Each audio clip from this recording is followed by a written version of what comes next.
looking, throwing in the end zone. Montana, touchdown, John Taylor. Young to the air, Young to Jerry Rice, touchdown San Francisco. Young stumbles on the way back and fires up the middle. Pass is caught by Owens. Hello, everyone, and welcome to the 49ers Plus podcast. I'm your host, Al Moriello, and this is your source for the most objective 49ers discussions and analysis, plus timely and entertaining sports and pop culture topics. And today, we're going to be diving into the 49ers preseason loss to the Raiders in Las Vegas. I'm going to give some thoughts. We're going to go over the good, the bad, and the Lance, in addition to some thoughts about if this was the last preseason game, where would things stand?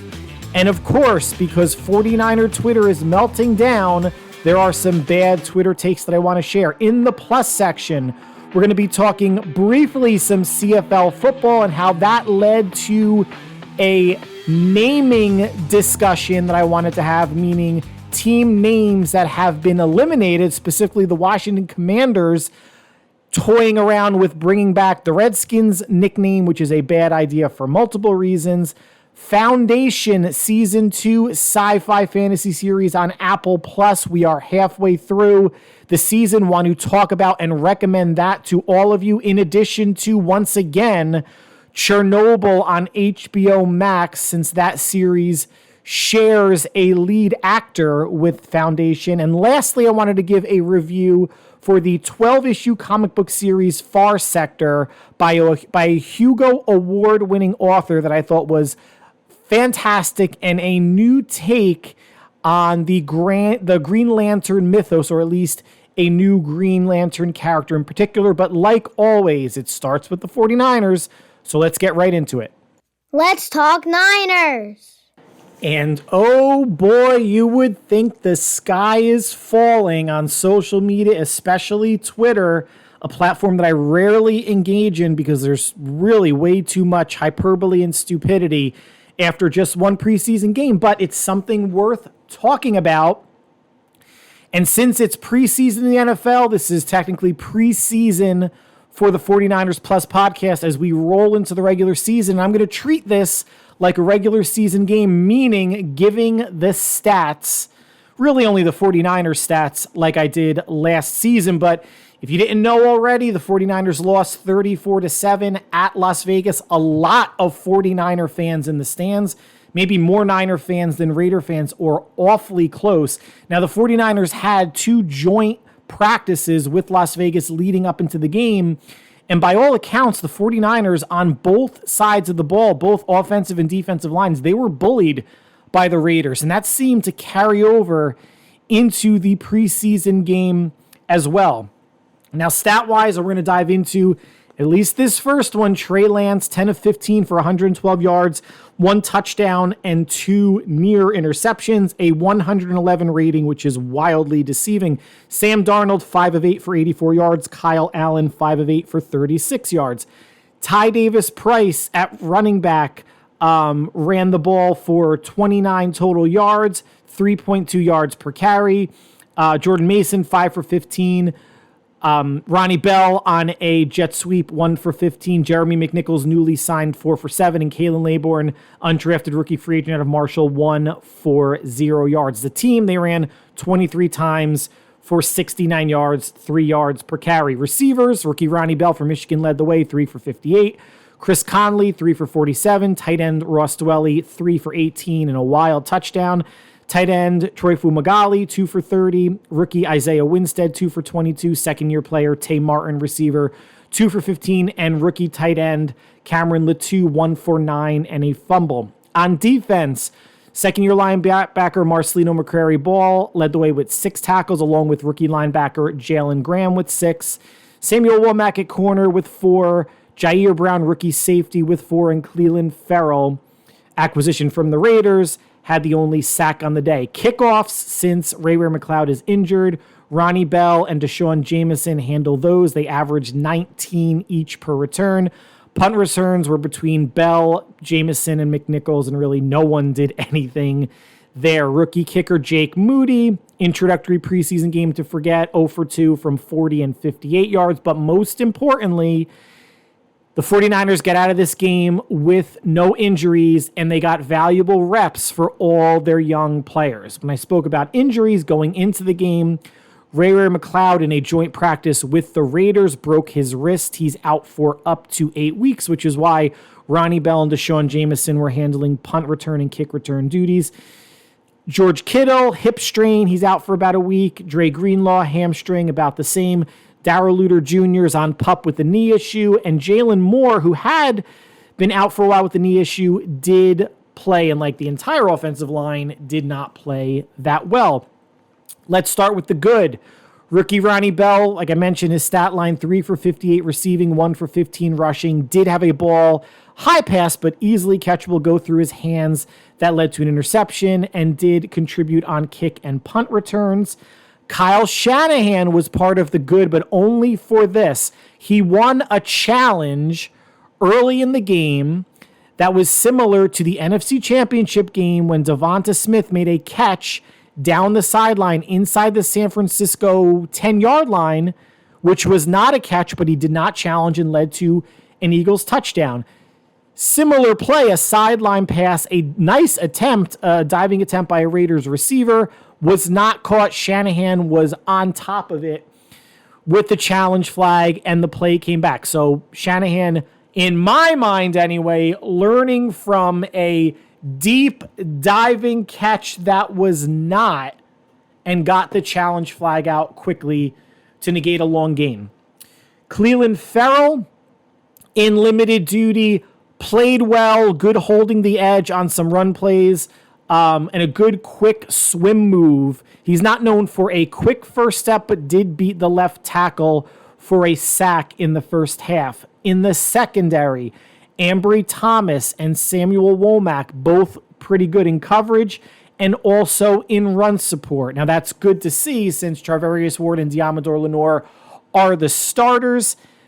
A good first outing in terms of at least for Thomas, who had really a forgettable sophomore season and was behind Womack on the depth chart, but knowing that Darrell Luter is waiting, 5th-round draft pick, although he is on PUP, and undrafted rookie free agent Deshaun Jemison out of Texas has been getting a lot more notoriety in training camp and joint practices than Ambry Thomas. Thomas had to feel good about his performance last night in the preseason game. And Sam Darnold and Kyle Allen both looked decisive. They were both 5 of 8, which was around where they've been in training camp and joint practices against the Raiders. And Sam Darnold, again, Kyle Shanahan and a lot of other journalists and people out there who know quarterbacks more than I do, more than 49er fans do, more than 49er content creators do. They know that he is a good thrower of the football. He just sometimes has those costly mistakes like Jimmy G does, but a better arm than Jimmy G. If he can get down the timing and the anticipation of Kyle Shanahan's offense, which again, we know takes 2 years to feel really comfortable, and this is just Darnold and Kyle Allen's first year in the system, they both looked pretty comfortable and pretty sharp, and Darnold's first completion was a nice 38-yard, I don't want to say bomb, nearly bomb down the sideline to Ronnie Bell, put it beautifully over his shoulder in the breadbasket for a nice 38-yard gain. That concludes the good. And how much does it matter, right? It's preseason game 1. Kyle puts more stock in practices. They practiced 2 straight days against the Raiders, so there is some familiarity there, not to the point that you should get dominated 34-7, but it still is a preseason game that you want to take more good out of games than bad.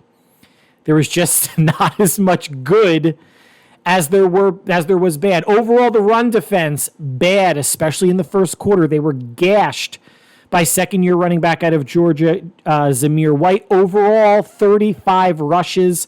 They gave up 120 yards. Average, not terrible, 3.4-yard average. But the volume and the over 120 yards obviously did take a toll on the defense overall, but they really did get gashed in that first half.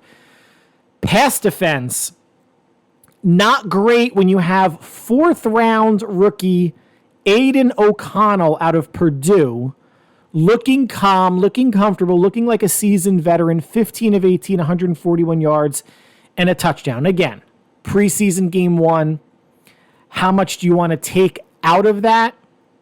I don't know. Again, no one's playing starters, but it is curious when a 4th-round rookie looks better than who the 49ers started on their end, and we'll get to that momentarily. The offensive line gave up 4 sacks in total, all to Trey Lance, all when Trey Lance was quarterbacking, and at least 9 quarterback hurries on top of that on 31 total pass attempts. Backup offensive line, not the starters. But still, the backup O-line is going up against the Raiders' backup D-line, and they kind of got manhandled, at least in the first half. Darnold did not take a sack. Allen didn't take a sack. If you want to say they didn't see as much pressure in their faces as Darnold did, you could maybe say that. But you could also say they maybe were a bit more decisive with the football, not holding on to the ball for 4 or 5 seconds and allowing additional pressure to come. Ty Davis-Price, he was okay, but I'm putting him in the bad because he just seems to have a lack of vision. He seems like a jag, just another guy. And he's just another running back that they drafted in the 3rd round in 2022. 2021, it was Trey Sermon, who they got rid of. I don't think Ty Davis-Price is in danger of losing his job. He will be one of the 4 running backs, even if everybody's healthy, to start the season, but he seems like just another guy. He's a 3-yard per carry running back. That's what he was last year in limited duty. 2.9 yards per carry last year, 3.2 yards versus Las Vegas. Yes, it's the first preseason game. Yes, there's 2 more preseason games to go. But every time I've got to see Ty Davis-Price run the ball, I am not impressed. He seems to find the back of one of his linemen or a defender as often as he finds a hole to run through. He does not seem to be anything special. I'm not going to say Jordan Mason is something special, but he seems like a better alternative than Ty Davis-Price, and he should be ahead of Price in the running back pecking order when the season starts. And again, it just comes down to me. It doesn't matter where anybody's drafted. Obviously, the higher someone's drafted, the more expectations you have for that player. But for Kyle Shanahan, who loves, now McCaffrey is different. He's a top 3, top 5 running back in the league. You're not going to find a McCaffrey in the 2nd, 3rd, 4th, or later rounds. But you can find running backs that can both run and catch the ball, that probably have better vision than Trey Sermon and Ty Davis-Price do, or have or had. And the fact that you could find a running back or go after a running back that has receiving skills. Both Sermon and Price do not. So again, just another, until he breaks out, I'm just going to keep saying, a curious pick, unless they just wanted a thumper that's going to come in and get you the 1, 2, or 3 yards when you need it. He doesn't seem to be much more than that, at least right now. And lastly, on the bad, for a supposedly deep team, are they really a deep team when you're getting manhandled by the Raiders backups? Again, just the first preseason game. But when you look at the backups on the offensive line, they could have drafted an offensive lineman this year at some point. They did not. Instead, they are looking at a converted tackle in Leroy Watson, looking to maybe get significant minutes. Then you have Corey Luciano, Ilm Manning. These are undrafted linemen. Jason Poe, undrafted from last year. Everybody's training camp hero. So many people on Niners, Web Zones, websites, and Twitter were convinced he was going to make the roster. He had no chance. Undersized, under-talented, these are the players that they're looking at as backups. Yes, they brought in a John Feliciano. Yes, they have a Jalen Moore, who was a draft pick 2 years ago. Yes, there's a Nick Sakiel, who was a draft pick 2 years ago. They moved his position from tackle at Fordham, tried him out at center. That didn't really work. He was playing guard yesterday against the Raiders. and didn't play it all that well. Yes, they brought Matt Pryor in, which I'm still banking on is going to make the team because of everybody that I mentioned. At least he has starting tackle experience in the league. He may not be phenomenal, but what backups are phenomenal? But he is your most he and John Feliciano, at least those are two veteran backups on the line. Otherwise, you have second-year players, or maybe a third-year player in Jalen Moore. I forget, a second-year player, Nick Sakiel, did a whole bunch of undrafted rookie free agents. They could have addressed the offensive line with one of their third-round picks. And I'm going to get into that a little bit more when I get into some other players that we're going to talk about. You know, in the depth on the D-line, all right, we'll just, even though the depth looked bad against the Raiders, right?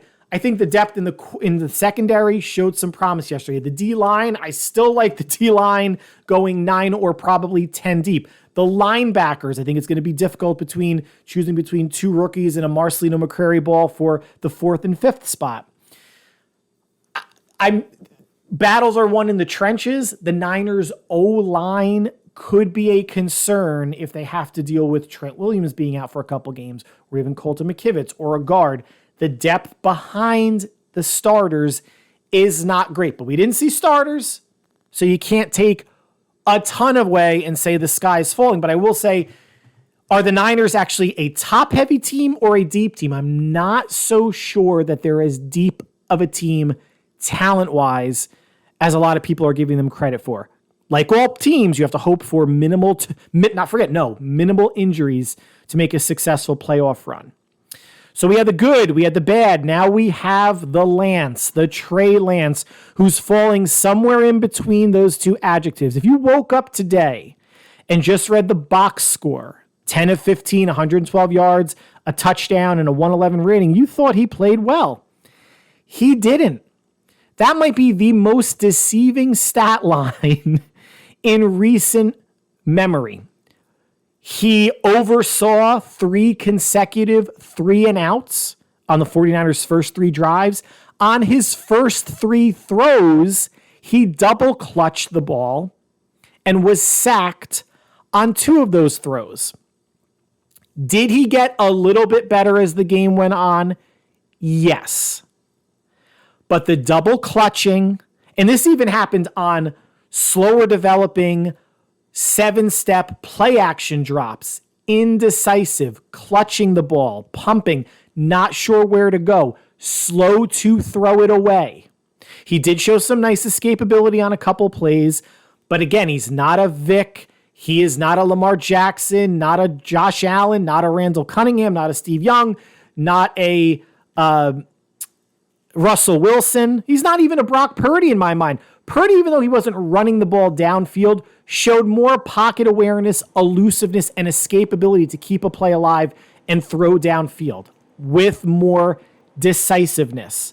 What Trey Lance looks like right now is still a very raw prospect who is indecisive and a slow processor. I am a 49er fan. I am not a Brock homer. I am not anti-Lance. Pro Darnold, pro Allen, pro or anti anybody. The only time I'm pro or anti anybody is when I'm choosing the 53-man roster, which I did last week, and I'll probably get 5 to 10 of those projections wrong. And I've come out on record saying that Trey Lance should be the backup because he adds another element in spot duty if he wants to come in for some RPOs or passes that can turn into run potential, right? Potential other wrinkle that defensive coordinators need to prepare for. But it's looking like the tools don't matter. It's looking like the big arm doesn't matter if he can't process things. It's looking like the mobility doesn't matter if he's not that agile. It's interesting, like, how can you be mobile if you're not agile? You could be mobile as a sprinter and be fast because you're running straight. But if your mobility doesn't matter because you're not agile enough to get out of the pocket or have pocket awareness enough to step up or step out when you're feeling a rush, it don't matter who's calling you mobile, a running quarterback or whatnot. I'm not seeing it. And he runs like a fullback. He lumbers. I'm not knocking it. I'm just calling it how I see it. He's maybe a Ben Roethlisberger. when it comes to mobility. Now Ben, over time, got the better pocket awareness, but that's who I see him as. And his arm isn't as strong as Ben's, and he's not as accurate at this point. Although it's season 3, this is his 3rd full off season with the team. We're not seeing the great leaps in accuracy. Now, granted, I wasn't at practices, and I know a lot of 49er content creators were at practices, and depending if you had your Lance shades on or your Purdy or your Darnold, you're gonna post things on Twitter that fits your narrative. Anybody that, if you watched Sam Darnold yesterday, and you watched Darnold too, but if you watched the first half and saw Trey Lance, did you really think he was comfortable, that he was not robotic, that he was decisive? No. Did pressure have something to do with that? Sure. But guess what? Any quarterback can throw when the pocket's clean. You're going to have to make your hay when things aren't clean, when defenders are at your feet, at your knees, which should be personal fouls at this point. But when things aren't perfect, his first drive looked like a mess. If it's a 3-step drop, get the ball out of there. Throw it at the receiver's feet, throw it away or whatever. You can't take a 3-step drop, then step up into your center and get sacked and double clutch in the process. And he did that on another pass in the first drive. He did not look much better when it was 7-step play action. He had 2 near interceptions that to me were inexcusable.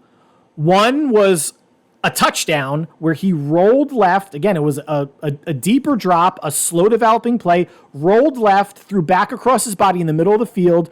I think it was Tay Martin was a receiver in the end zone who was kind of open, but he has to either put the ball higher or not throw it there at all because there was a safety, cornerback, linebacker, whoever that should have caught the ball, bobbled it, and then basically batted it to Ross Dwelly, who actually made the nice diving catch for a touchdown. Should have been a pick. Later in the half, again, looking downfield, wanted to hit a deep in or an intermediate in, threw it right to the linebacker. He did not look off the coverage at all. The linebacker read his eyes, should have had another interception. 2 sides of the coin. You want to say that those aren't throws that a 3rd-year quarterback should make? I agree. But I'll also agree with saying those are throws that a raw quarterback probably will make to learn because he is still raw. Not a lot of snaps. Now in practice, we get like the 49er content heroes keeping track of snaps, of 7-on-7, 11-on-11, move the ball drills, etc. Apparently, Lance does really well in 7-on-7s in practice. Here's my take on that, even though I wasn't in practice. Why? There's no tackling. No one's hitting him. 7-on-7, I guess there's less going on the field for him to get confused by. But guess what? I was really good on 7-on-7 also. It's called flag football, guys. It was actually 6-on-6, and there was a rush, and I could run and escape the pocket, and I played for 10 plus years. I am not comparing flag football to pro stuff. It is a correlate because I am not a professional athlete, and Trey Lance and other quarterbacks and players in the NFL are. So if that's all I'm able to do, then that's in a way my NFL. So I understand in a way, in a very slight way, what he's seeing on 7-on-7 and why it's easier than 11-on-11, but that's a concern. If that's not a concern, tell me what is, right? And I'm not anti-Trey. I am not anti-Trey, but he looked a bit out of sorts. Yes, this was his first live game action in however long after the surgery, etc. But go back and watch Brock Purdy's film from preseason last year. He looked a lot, and I went back and did. He looked a lot better than Lance did, and Purdy was a rookie getting no snaps in training camp. Minimal snaps in his rookie training camp. Some players just have a better feel, whether it's experience, number of snaps in college, in the pros, etc., or maybe it's just not being a quick processor, not having it as much between the ears as some other quarterbacks do. And that's okay. Maybe it'll take Lance a bit longer to get there, but let's go back to why this team is put together to win now. Kyle Shanahan and John Lynch, I guess, were okay handing the keys over to Lance last year because they thought The team was good enough that if Lance made mistakes in the first half of the season, by the second half of the season, he'll maybe outgrow them and be dangerous enough to do something in the playoffs. Well, as we know, Lance got hurt game 2. Jimmy comes in for a bunch of games. And Brock looks like, I don't want to say a seasoned veteran, but maybe a second or third year player with how he played over those 8 games. They are not going to wait for Lance anymore. There is no need to wait for Lance anymore. When you have Purdy, when you have Darnold, and when you have, I'm not going to say throw Brandon Allen into the mix, but he looked pretty decent as is. Lance, it's a catch-22, guys, and anybody that's a Lance fan, and I'm a Lance fan, I'm just not a Lance homer. There's a difference. And I'm a Brock fan. I'm not a Brock homer. And I am a Sam and Brandon Allen fan. I'm just not homers. It's a catch-22. Lance needs reps, but it can't come at the expense of this team and this roster, which is looking to make another Super Bowl run. And I actually went back for what it's worth, because a lot of people don't do the research. It's just opinions out of blue sky. In 2019, the only time he's played a full season, and it was 16 games, North Dakota State won the national championship. 16 games, he had 287 pass attempts. That averages to 18 passes a game. Of those 16 games, he had 9 games with less than 20 attempts, 7 games with less than 15 attempts. The national championship, he was 10 of 11, which is great, but threw 11 passes because they were just running the ball. I don't know if it was against James Madison. I forgot who they beat. He obviously does not have the volume of experience like other quarterbacks do, at least right now. Purdy and Darnold and Brandon Allen. Can you see Kyle trusting him to take over the season if Purdy gets hurt? I don't know. Again, only one preseason game. If he looks monstrously better in practice in the next 2 preseason games, the whole narrative can shift. But this is where we are right now. I didn't take anything out of the game, really, from anybody yesterday that you feel good about, but especially Lance. And it's all commensurate. Lance played against the 2s for a first half.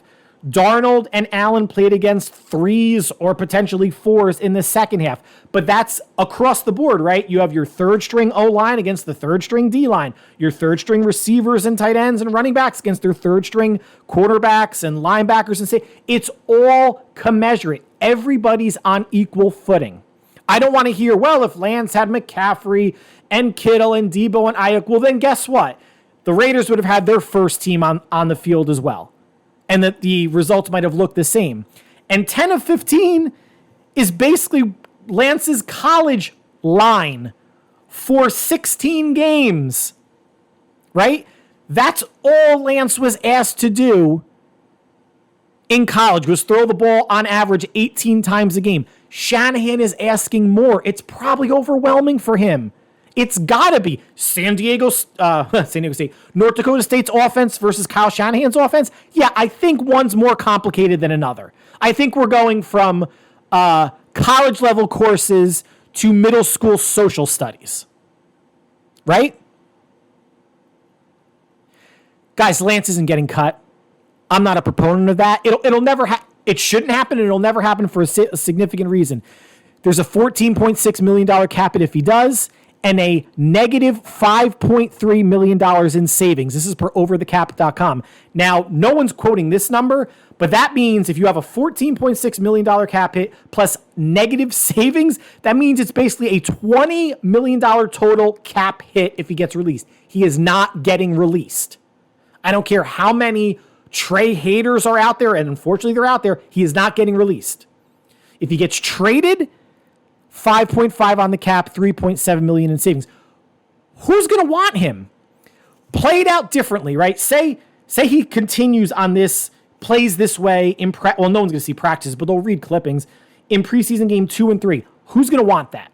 And even if someone wants him, you're going to get crap trade value. Let's say he turns it around and plays really well in practices, really well in the next 2 preseason games. Then why would you trade him? Because then you have a viable number 2, number 3 quarterback, and you see how Shanahan's teams go through quarterbacks every year, except for 2019. So there's no scenario where it makes sense to trade him unless He plays like dog shit the next 2 games and practices, and someone offers a first-round pick plus for him, which is not going to happen. And I said in a previous podcast, I would hold out for a first plus, but that's just me being a cheap bastard and saying, like, I want to get as much as I can for any player that I want to give up. He's not going anywhere, guys, nor should he. It's just a matter of is he the 2 or the 3. And I said this before, every week that goes by inches closer to solidifying his status on the 49ers roster, because every week that goes by, he's falling behind another team's playbook by a week and another couple days and a week. And then how is he going to be functional? It's been 3 off seasons in San Francisco. He doesn't look all that functional right now. Is he automatically going to be a savior for Minnesota if Kirk Cousins gets hurt? I don't think so. The Bengals, if Joe Burrow actually had tore his Achilles? I don't think so. He's going to stay here, guys. The most logical path for him is if Purdy plays well again this season, I think Lance is traded next offseason. $5.5 million cap hit. They save $5.5 million. They bring Darnold or Allen back, and maybe they draft another quarterback or something, and everybody will move on. Everybody will move on. Now, here's the comparison that I know a lot of 49er fans don't want to hear, but Trey Lance is the new Alex Smith. And I think Alex Smith is his ceiling. And if he reaches Alex Smith's career, then Trey Lance did well. Alex Smith played for 16 years in the league. It was for 3 different teams, and he missed 2 years due to injury. Once early on in his career with the 49ers with the shoulder, and once obviously with the Redskins with that horrific break that he miraculously, came back from. Here's the difference. Smith started really for 2 years. He was with the Utah Utes for 3 years in college, but really started for 2 years. Had 587 pass attempts in college, which was more than twice what Trey had. And if you want to remember, former Utah Utes head coach, who then turned into a human scumbag, Urban Meyer, said that Alex Smith was non-functional. That was his word, non-functional, until he learns the offense. And unfortunately, Alex Smith had, 7 offensive coordinators his first 7 years in the league? Alex was the number 1 overall pick. Niners didn't trade up to get him. They earned that pick. They were terrible in 2004. San Francisco traded up to number 3 overall to draft Trey Lance for 2 reasons. They wanted, and they came out and said it, they wanted a quarterback on a rookie deal. And they had a mediocre enough season that they could get into the top 3. It took a lot, 2 1s and a 3, and a number 1 pick swap. But if they were 28th in the drafting order, it would have taken a lot more to get up there. So the stars aligned to make a move for a top rookie quarterback. They took a big swing, and right now it looks like they missed. But fans have immediate and overall unfair expectations of 49er quarterbacks. Why? Because fans are spoiled by Joe Montana, then Steve Young. Jeff Garcia gave some good years. Hell, even Jimmy Garoppolo got him to a Super Bowl. I know a lot of people don't like Jimmy. I like Jimmy. I even like Colin Kaepernick. I think he got a bad rap. You are not a bad quarterback if you can get to the Super Bowl and then get back to the NFC Championship game the next year. That's what Colin Kaepernick did in 12 and 13, and that's what, Jimmy made a Super Bowl and then 2 other NFC Championship games. How is that not a good quarterback, guys? How is that? That's fortunate. And we'll see what Jimmy does in Las Vegas. But made the Niners relevant again, had us watching into the end of January and February sometimes. I'll take that. Would have been nice to get a Super Bowl ring, but again, I don't get a ring, I don't get a jacket, I don't get anything. I just would have gotten a game on DVR that I would have gotten back to and watched every so often. I'm not in grammar school anymore, guys. None of us are, or high school. There's no bragging rights. We're not part of the team. Like I said before, all we are machines for turning beer into piss. Like I mentioned, Alex Smith, he had more of an unfair go of it with the Niners and their fans than Trey Lance did. I mentioned 7 OCs in his first 7 years. Trey's had Shanahan for his first 3 off seasons. You would think that consistency would lead to maybe a little bit more consistency from Trey. At least what I saw last night against the Raiders. Alex Smith stuck around for as long as he did because he had no real competition. Remember, he had his first contract that went for either 4 or 5 years. Then they re-signed him again, whatever it was, 2009, 2010, I forget. But he had no competition. These are the quarterbacks that were on the roster while Smith was on the roster. Trent Dilfer, Sean Hill, JT O'Sullivan, Chris Wenke, Troy Smith, and David Carr. At no point was Alex Smith ever in danger of losing his job to another quarterback until Colin Kaepernick came along. But that's from 2005 to 2011. So you're talking 6 to 7 seasons of Smith. Yeah, you can look over your shoulder. I mean, his rookie year, he wasn't close to ready. He had like 1 touchdown and a whole bunch of interceptions, right, in 2005. He wasn't ready. Neither was Trey Lance's his rookie year. So they have that in common as well. But Smith had no competition. Lance had Jimmy his first year, and Lance was never going to start, guys. I'll keep saying it, just in case there's anyone out there that thinks, well, you don't give up all that for a player to start. Yeah, you do. Yeah, you do. When it's someone you draft from North Dakota State who only played for 1 year. Yeah, you do. And that was the plan the whole time. But Lance had Jimmy year 1.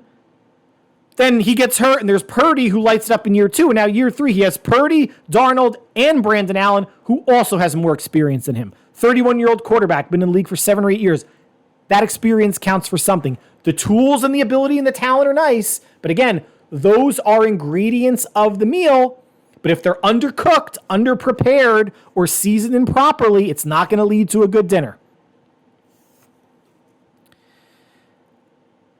If Lance ends up having an Alex Smith type career, that would still be a commendable career. Remember, the NFL career is only 3 or 4 years on average. To last 16, or let's say he lasts 10 years, good for him. It's not working out so far, but we're all optimistic. We're all going to hope for the best. We should all want the best season or the best quarterback room possible because it strengthens the team. You want every position group to be as deep and strong as possible because of injuries. Quarterback is no different. If Purdy wins out, which he probably should, great.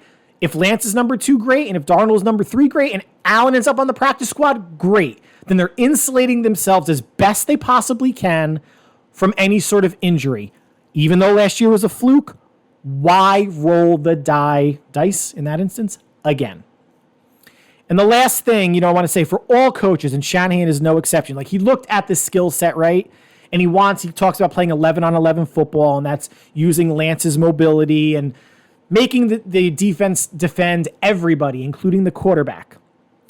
So even though even though coaches always think that they're going to be the ones that can coach that player up, they're going to be the ones that can maximize that ability. That's why quarterbacks get so many chances. That's why Ryan Leaf got multiple chances. Jamarcus Russell didn't, but he was an absolute slob and waste. So that's kind of another story. But there's a bunch, Jeff George, just a bunch of quarterbacks. Zach Wilson will get another chance. Baker Mayfield's got multiple chances because 1, hardest position in pro sports to find. And 2, there's some talent there. There's some talent if you're a top pick. You're not a schlep. But every quarterback thinks, I will be the one to unlock it. Some point, though, those coaches have to realize, at some point, you have to let go and hope that your coaching sticks, right? At some point, known as the games, coaches have to let go. There is no controller either tethered or Wi-Fi'd to your quarterback so the coach or offensive coordinator could make every quote-unquote right decision that the quarterback doesn't. It's not a video game. It's not Madden.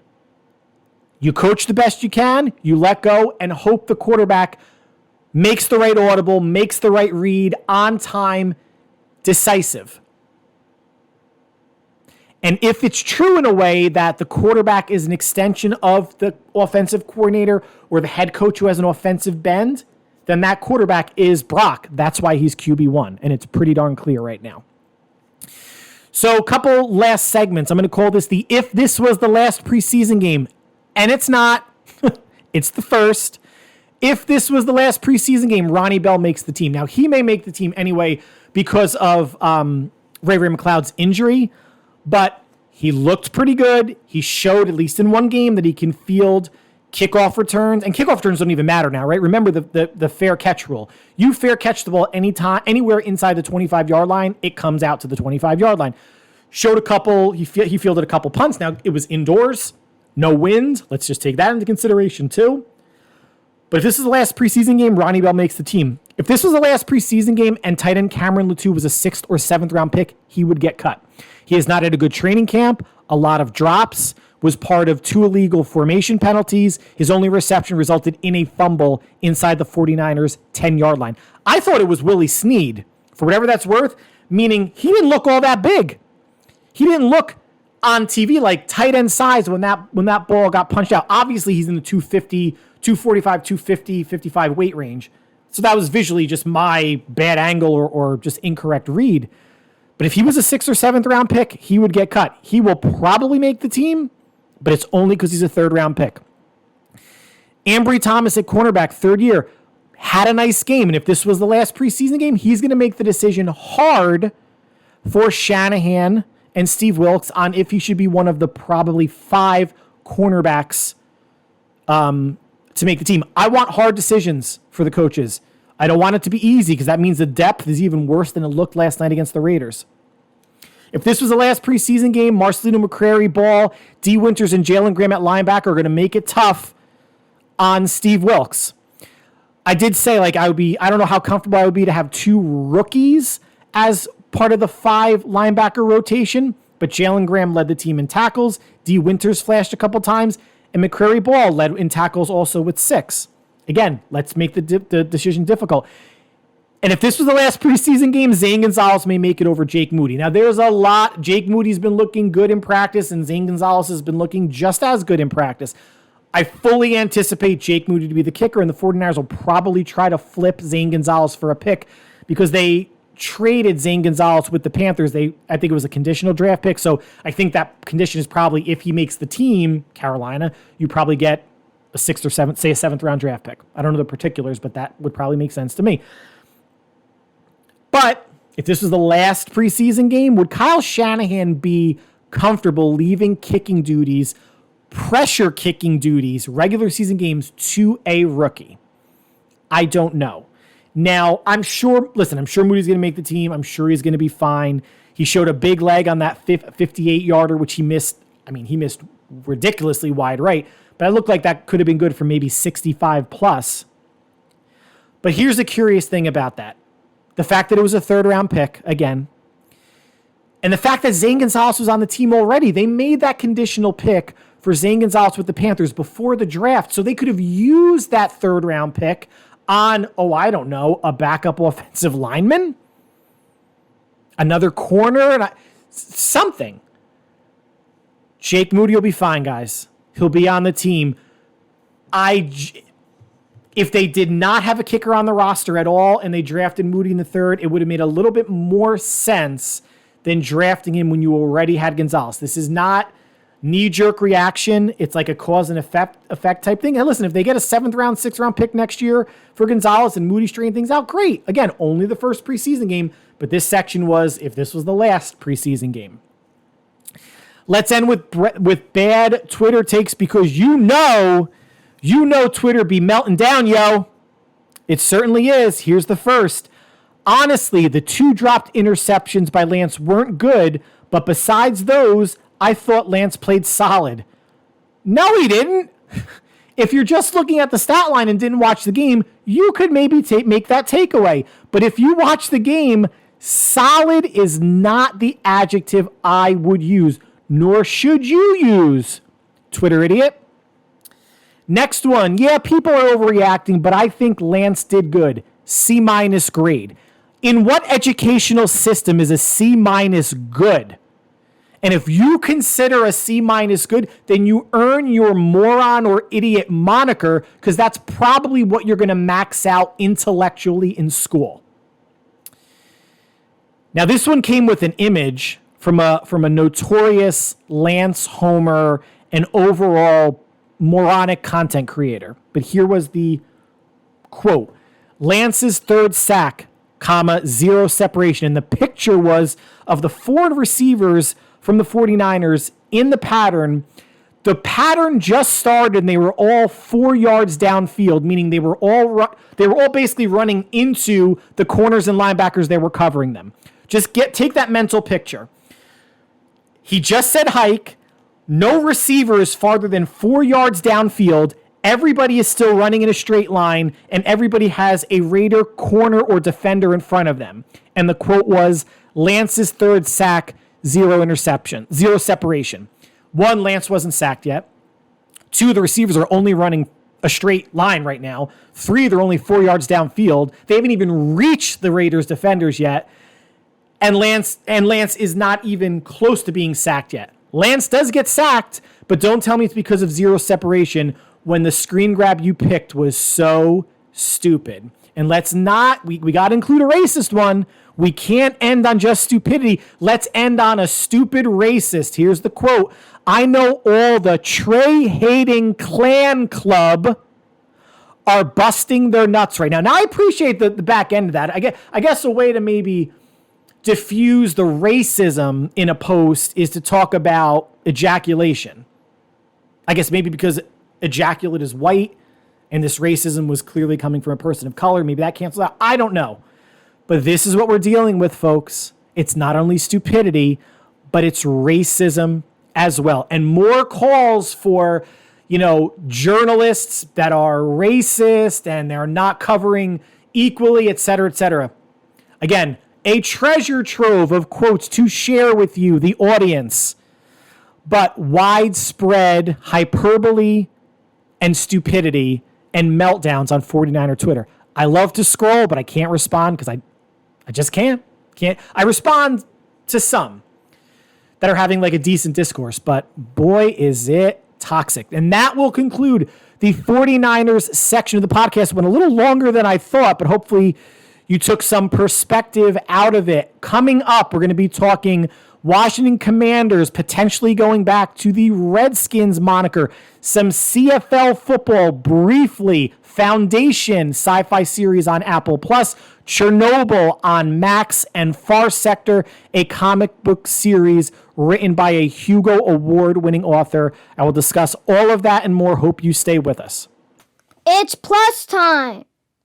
So in addition to the plus section, before we get into sports and TV talk, this morning I went to go pick up breakfast at a local breakfast place, and I pulled in next to a car that had the front door windows cracked, maybe about an inch, and a fluffy black dog was sitting strapped in the driver's seat. Now, this was maybe 10 in the morning, early. It was like low 80s out, obviously hotter in a car.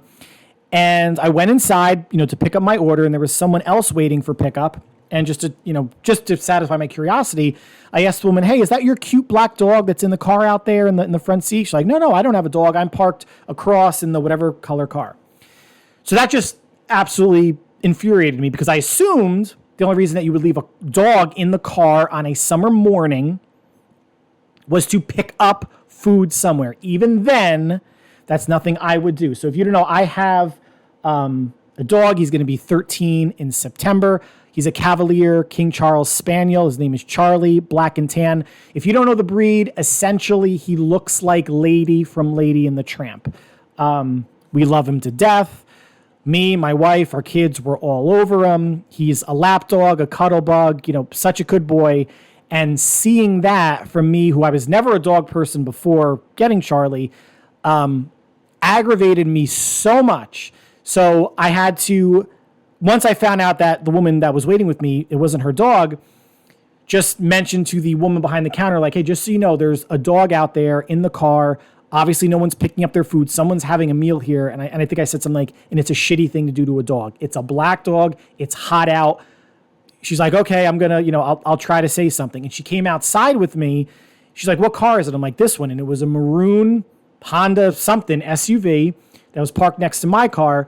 She went inside, got on the phone right after that. So I'm in the car, I'm on the phone, and some, an older guy was not getting pickup, but kind of ran out, got into his car and quickly backed out. I don't know if he saw that I was there or knew that I was the one that complained or whatever, but lucky that I was on the phone because I would have cracked my window and said something to him politely, but I would have said something, right? Because isn't that a crime, right? Like not even if you injure the dog. Just the fact that you're leaving the dog out on a hot day. I should have taken a picture of the car, of his license plate, and contacted the police just to be, not even to be a dick about it, just to be a decent, humane person, maybe to wake this jerk off up to not do it again. And that person is lucky that I was on the phone in the car when he got in his car and pulled out and pulled away. And speaking of pulled out, this person's father should have pulled out to not have an asshole that would do that to a dog, a black dog who's going to absorb more heat in a car on a summer's day when he decided to have a meal. And I was very close when I was in the restaurant to I was thinking about just kind of walking over into the general area saying, hey, excuse me, just attention. If anybody has a maroon Honda SUV with a dog in it, you might want to get your dog out of the car. It's hot out. I felt a little shy or squeamish to do it, but why not, right? I should have. For those of you that don't know me, I am an asshole. That might have been treading on being disruptive in a public setting or whatever, but it all worked out in a way because the woman either mentioned it or just serendipitously that asshole's meal was done at that time and he decided to come out. But shitty thing to do, shitty thing to see that kind of pissed me off that I wanted to share. Hopefully it didn't piss you off too, but I'm proud of myself in a way that I didn't say anything because maybe that means I'm maturing or something else, and I don't know what maturing is.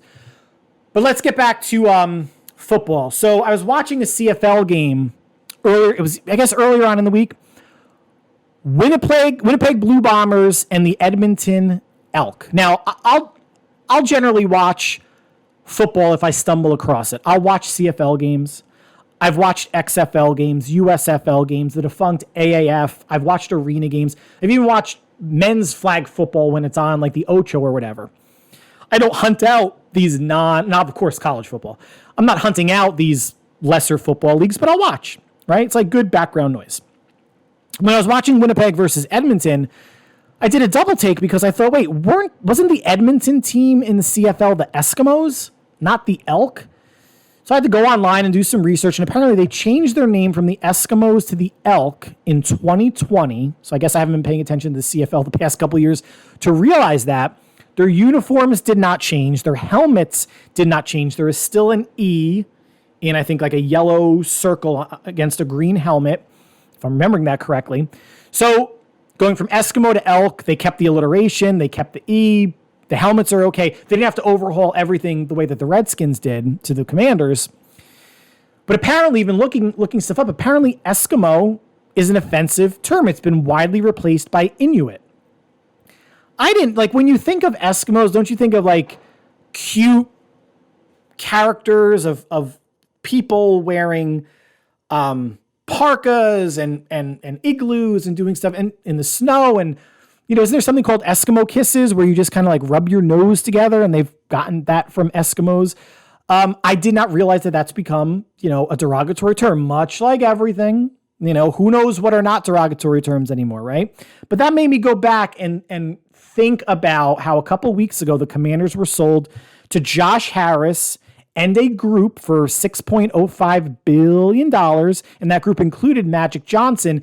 And in the subsequent weeks, they started talking about and mentioning the history and the pride and the Super Bowl that's associated with the Redskins name, and potentially bringing that back. Oh boy, right? Now, the Redskins is a derogatory term. Now, whether, and if you look things up, you're going to get different definitions from history, whether it is about Indians being savages and scalping humans, so the Redskins coming there, or vice versa, Americans scalping Indians and getting paid X amount of dollars for each scalp, or Redskins referring to the war paint that they're using. So there's no necessarily good connotation for Redskins, but to use the term again, Commanders ownership, and to want to bring it back, I don't know if that's the right conversation and thing you want to have. Now, there is a petition online that has nearly 70,000 signatures for folks that want to hashtag reclaim the name. And that actually includes the Native American Guardian Association, so a Native American group that is also pushing to bring the name back. And when you do your research, you understand that there are not as many Native Americans are offended by the term as you would think. It really is there are other people, other races, other classes that were pushing for the name change just as much, if not more so, than Native Americans. Don't misunderstand this. Not every Native American is against the name Redskins. And there was a poll back in, I think, the early 2000s, 2010s, where 80% of Native Americans polled had no issue with the name, right? But once something becomes a problem, once it starts trending on Twitter, once it becomes a fad and something popular to hop onto, that's when the gears really start going. Don't misunderstand me. It's a derogatory term universally, and it should not be used or brought back. The petition was interesting. I mean, there's petitions for anything. The fact that there's 70,000 doesn't really impress me, but the fact that there's at least one Native American group that wants to bring the name back was curious. Now, that just made me think further. So Edmonton Eskimos are now the Edmonton Elk. Looking back at other names that have changed or team names that still have some sort of a Native American-ish connotation that are still being used, my question is why? So obviously, the Cleveland Indians changed their name a few years ago to the Cleveland Guardians. Now, Indians is a nondescript name, right? In a lot of ways, it's kind of a vanilla name. You play Cowboys and Indians. Now, I don't know if it's insulting because you're not defining the type of Indian, like an Apache Indian or something else. I'm not well-versed in my, Indian clans or names. I'm not sure of the right nomenclature there. But maybe because it's too general, it made it offensive. Or maybe it was because Chief Wahoo, the Indians' mascot, had a red face. And that made everything a little bit more offensive. I'm not sure. But they've been the Guardians for the past 2 seasons. However, in baseball, we still have the Atlanta Braves. In the NFL, we have the Kansas City Chiefs. In the NHL, the Chicago Blackhawks. In the NBA, the Golden State Warriors. And in college football, we have the Utah Utes, the San Diego State University Aztecs, the Illinois Fighting Illini, and the University of Louisiana at Monroe Warhawks. Florida State Seminoles is another one. I don't know why I didn't put it on. I don't put that on my list, but the Seminoles are another one. And remember, however many years ago, the Seminoles, tomahawk chop chant was an issue. It was an issue at Chiefs games. I guess that's blown over, or I don't know what. But I would really, and I can't figure out the whys here, or I just haven't uncovered them enough. Braves, Chiefs, Blackhawks, Warriors, Utes, Aztecs, Fighting Illini, Warhawks, Seminoles. Why are those okay? Why are those okay? Redskins, I get. Indians, I really don't get. I guess if they were the Cleveland Native Americans, that's probably better. But it's hard for me to keep track of what is an issue and what is not today. Are we saying everything else that I've listed in baseball, football, hockey, the NBA, and college athletics, that those are all revered nicknames? That those are Indian or Native American pride names? I would find that kind of hard to believe, right? I don't know. Something I want to put out there. And thank you, Canada, for making me remember that. We went from, and it started with Eskimos, right? And you would think that Eskimos might not be an offensive thing, but apparently it is. And obviously we're living in the 2020s now. Hopefully elk don't learn to read at any point, because then the Edmonton Elk are going to be changing to something else that needs to start with an E. The eggs, I don't know, that need to keep the alliteration. So from sports, let's kind of finish up with TV. Foundation Season 2 on Apple Plus. It's a series adapted by the really groundbreaking sci-fi Foundation trilogy, and then they added books before and after by Isaac Asimov about 80 years ago.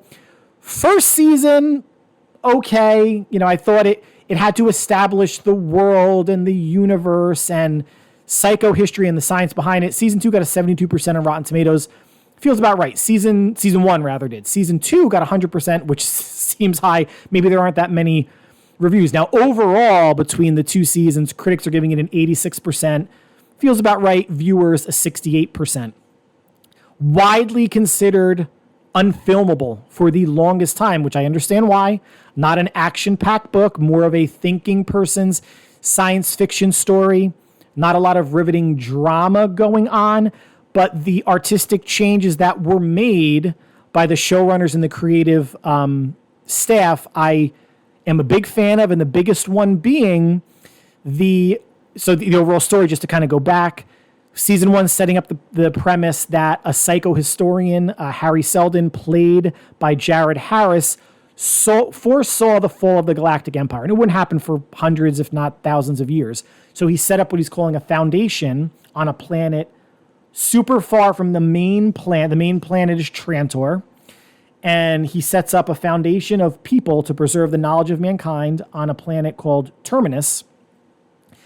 And if it all goes well, that repository of human knowledge will shorten the fall of the Galactic Empire, the Dark Ages, by hundreds of years. And the universe will get back on its footing quicker. Season 1 had to set that up. It was a little slow at times. Season 2 now jumps ahead, but it manages to keep the 5 main lead actors and actresses through either stasis while traveling between worlds, cloning, or one being a robot. Now, one of the creative changes that I mentioned was the Emperor, Cleon, is a clone of the first Emperor Cleon from hundreds of years ago. And the Galactic Empire is ruled by a young version of this clone called called Dawn. The middle version is called Day, and he's played by Lee Pace, the middle-aged version. And the elder version, his name is Dusk. And as they age, obviously, the younger one will inherit the crown and become the middle-aged one. The middle-aged one will become the older one, and the older one will die. And they still have clones in these vials that they could defrost or whatnot if somebody gets killed or sick or something. But that was a very interesting change from the books, and it keeps Lee Pace as one of the lead actors for all the seasons. Now, Lee Pace, he was actually in Guardians of the Galaxy, the first movie, as Ronan. The other stars, Jared Harris, who has been in Carnival Row, the Chernobyl series on Max, which I'm going to get into. Lou Lobel is one of the lead actresses along with Leah Harvey, and Laura Byrne plays the female robot character who is essentially, she appraises the 3 emperors. This is a much faster moving season. We're halfway through. If you have Apple Plus and you're into sci-fi fantasy, I would say check it out. I mentioned before, it is visually stunning for a TV series. I know Apple has more money than God, but what they are throwing at it from an effects standpoint and just scenery, it really is sometimes overwhelming. Really, really well done. I would recommend watching it. Like everything, it comes out every 2 years. Like any costly effects-driven series, like a Game of Thrones, like a House of the Dragon, like a Stranger Things. So next season won't come out until 2025. But something I think worth checking out. And I wanted to reiterate, Jared Harris, one of the leads on Foundation, is one of the leads on the HBO Max, now Max series Chernobyl from 2019. Rotten Tomatoes gave it a 95% critic score, 97% user score. I brought this up maybe a month or so ago, but rewatched it. My wife wanted to watch it. And it really just is a fantastic series. It's only 5 episodes. They are intense episodes. It's also starring Stellan Skarsgård, who was in the first 2 Thor movies. He was in Dune, and he was in the first season of Andor. And also Emily Watson, who is the female lead. You know what's going to happen. You know Chernobyl's going to go off, and it happens in the first episode. And the remaining 4 episodes are about the cleanup. What the Soviets had to do and had to hide and had to deny to really save thousands upon thousands of square kilometers from being poisoned and unlivable forever, and how close they came to that actually happening. It's very atmospheric. It is moody. There's a sense of dread throughout this. I mean, you know what's going to happen, and you can still feel, what the actors and actresses are feeling, almost hoping that it's not going to happen. Then even the aftermath, that continuing feeling of the best word I can use is just dread, and the tone is absolutely incredibly well done. Jared Harris and Emily Watson were nominated for lead actor and lead actress Emmys. They did not win. Stellan Skarsgård was nominated for supporting actor. He did not win either, but it did win for best limited series, best directing, best writing, and best cinematography. Intense at times when it shows the human impact of the radiation of people in hospitals. Impactful when you see like the stats of the number of people that have died and the number of deaths that the Soviet Union attributes to Chernobyl. I think it's less than 30 that they are admitting were caused by Chernobyl. And we know it's much more than that, given folks that either worked at Chernobyl or were trying to put out the fire or were near it, trying to troubleshoot and do what they need to do to contain the damage. And then obviously cancers that resulted after the fact. Again, if you're into dramas, and this is historical drama, and it is, in a way, HBO's or Max's slant on it, although it is based on a book, but you should never take the book as Bible or gospel in terms of what went wrong, who did what, who did not do what, and were Russian nuclear reactors and facilities really made of the right materials to prevent something like this from happening. Absolutely fantastic show. Chernobyl and Foundation. I can't recommend Chernobyl highly enough. Foundation I recommend highly, but it's not going to be everybody's cup of tea because of the sci-fi fantasy element. But I think Chernobyl is something that we all know about, but I think it's something that we also don't know as much about as we probably should. And last but not least, let's conclude with comic books, a comic book series, FarSector, by Hugo Award-winning author N.K. Jemisin and artist Jamal Campbell, a 12-issue run from 2019-2020, I believe. And essentially what this is about, it is a newly chosen Green Lantern. Her name is Jo Mullein, who has been tasked with protecting the planet called the City Enduring, which is essentially a massive metropolis, much like Coruscant from the Star Wars universe, much like Trantor from the Foundation universe. And it has 20 billion people, and the city has maintained peace for over 500 years. And how they've done that is they've stripped people from having emotions.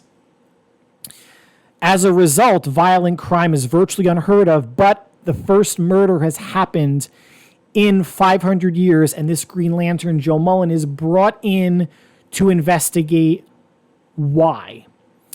This planet consists of 3 distinctly different races, including an AI race, a robotic race, and humanoid carnivorous plants, which is interesting because it is a key part of what happens in the murder and the subsequent murder that happens off of that. And Joe the Green Lantern is then tasked with conducting interviews, learning more about, their technological interface and people that live within the technology, within the AI, that have representation on this 3-person council, who's scheming.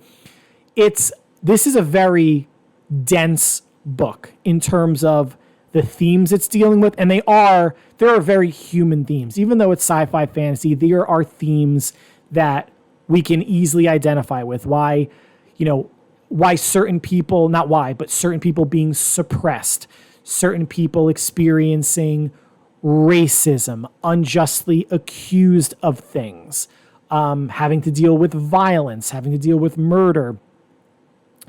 What's interesting about Joe the Green Lantern, all other Green Lanterns, their rings are charged with their lantern that they kind of carry around And there are also central power batteries on the main planet Oa that all Green Lanterns, not that they originate from, but where they're guardians who kind of send out the rings to find worthy Green Lanterns. They can recharge their rings there as well. Joe's ring in this book recharges on its own, but slowly. And this ring is not as powerful as other Green Lantern rings, but it's also kind of a lesson for her in terms of how she can wield the ring, power management. And she's in this book, she is solving this murder and this situation just as much as a human being, a powerless human being, as she is a Green Lantern. This, like I mentioned, this book is dense. It really pushes fantasy and sci-fi themes within the comic book medium.